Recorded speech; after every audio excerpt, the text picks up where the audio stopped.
So this exercise is a goblet squat. Brandy's gonna set up in a normal squat position with feet shoulder width or slightly further apart, toes facing straight ahead or slightly externally rotated, and she's gonna hold that kettlebell right up at her chest and maintain it there as she squats. She's gonna descend down, sinking her hips back, keeping that kettlebell nice and close to her chest, and she's just gonna go as low as is comfortable. So you can see she's getting to right about parallel here, and that's as low as she can get while maintaining good form. Good, so this is a good option to add weight to your body weight squat. Conversely, if you have limited thoracic mobility, or that's a challenging position for you or your client to get into, you can lower the kettlebell. There we go. She widened her stance a little bit there. And perform the squat this way. Okay, so with the barbell back squat, you're always going to face the J-hook. So you're gonna have the J-hook set up at about chest or collarbone level, whatever seems most comfortable and appropriate. And you're gonna grab the bar about shoulder width distance apart. And then you're gonna go ahead and walk underneath it, and the bar should rest right above the bony ridge on your scapula, on the soft part of your traps. And by squeezing your shoulders together, you'll create a little platform for the bar to rest on. Once you find that comfortable space, you can go ahead and stand up fully, and the bar should be resting nice and comfortably on your back. From there, just make sure to step back far enough to clear the J-hooks. Get into your nice squat stance, similarly to your body weight squat.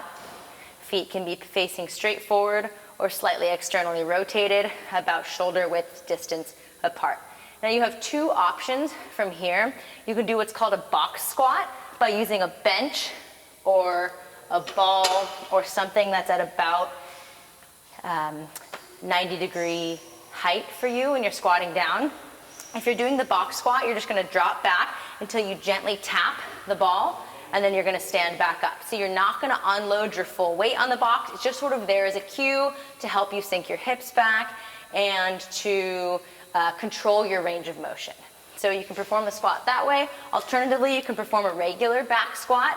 Now this will be without the ball. You'll set up the exact same way, and you'll squat to about parallel or slightly below, whatever is most comfortable for you, where you can maintain a neutral spine and pelvic position. And then when you're finished squatting, you'll walk straight forward right up to the racks until both sides of the barbell hit the racks, and you'll let it drop down into those J-hooks. All right, so for your barbell deadlift, you're gonna wanna set up the barbell with bumper plates on the side. You can go as light as 10 pounds, and that's just gonna help get the barbell at an appropriate height to pull from. If that still feels too low for you, it bothers you in your hips or your back or your knees, you can always set them up on little platforms so the barbell is a little bit higher. So the first thing you're gonna do is walk towards the barbell, put your feet under it so it bisects your foot evenly. So when you look at your foot from the side, you should see that the bar is exactly in the middle of your foot. And that's your placing with the barbell. Feet should be hip width distance apart. So they should shoot straight down from where your hips are. And you should see your feet there pointing straight forward. The next thing you're gonna do is reach down to grab the bar at shoulder width distance apart. Now you're gonna start with an overhand grip, and you're gonna let that bar be right on the pads of your palms, just below that first knuckle. And this is gonna keep the bar from sliding down and pinching your fingers as it gets heavier. So you're gonna start with that overhand grip. You'll wrap the thumb around.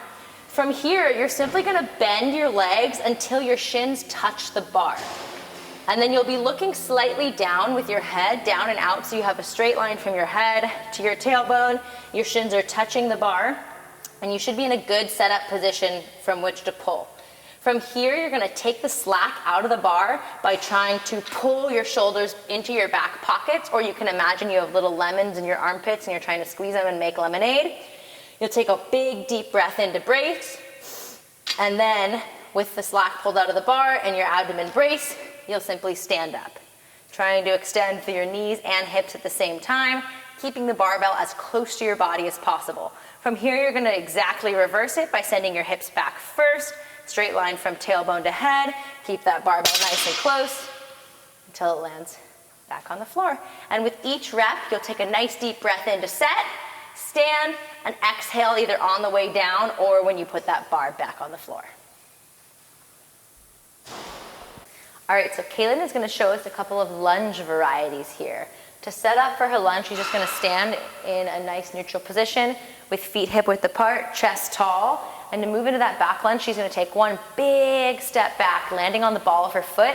Her toes, knees, hips, shoulders are all gonna be squared forward. And she's looking to make a 90-degree angle with both knees as she drops down. She doesn't have to go all the way to the floor here, but she'll just step back and step together. Some things you're gonna wanna look out for is to make sure that clients are actually landing on the ball of their foot rather than trying to put their whole foot down. If they put their whole foot down, they're going to have to externally rotate, their hip's gonna rotate, it's gonna look funky and feel funky. So just think everything squared straight forward to the front. From here, she's gonna show us a lateral lunge. She's gonna take a big step out to the side, drop over to that leg, sinking her hips back.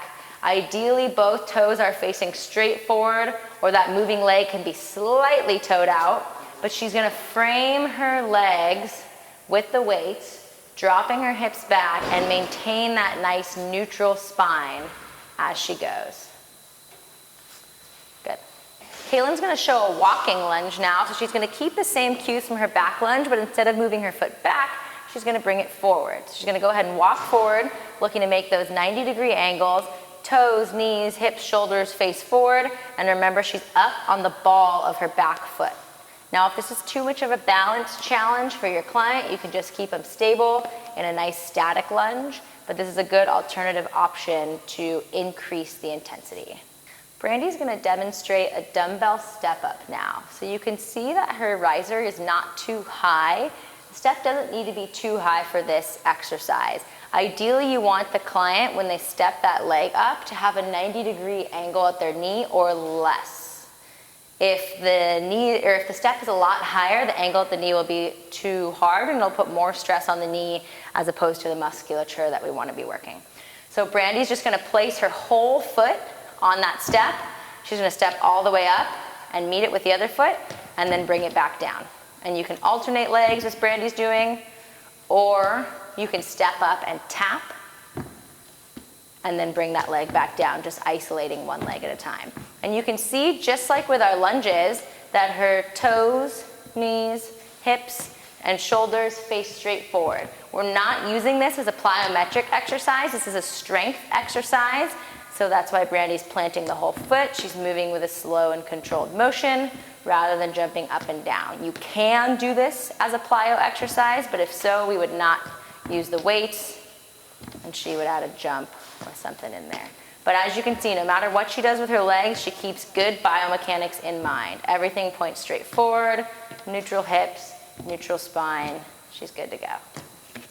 All right, Brandy's gonna show us a single leg RDL now. This is an advanced single leg exercise that challenges single leg stability and strength as well as core stability. So Brandy's gonna stabilize on her right leg, holding that kettlebell in her right or left hand, depending on what the client is most comfortable with.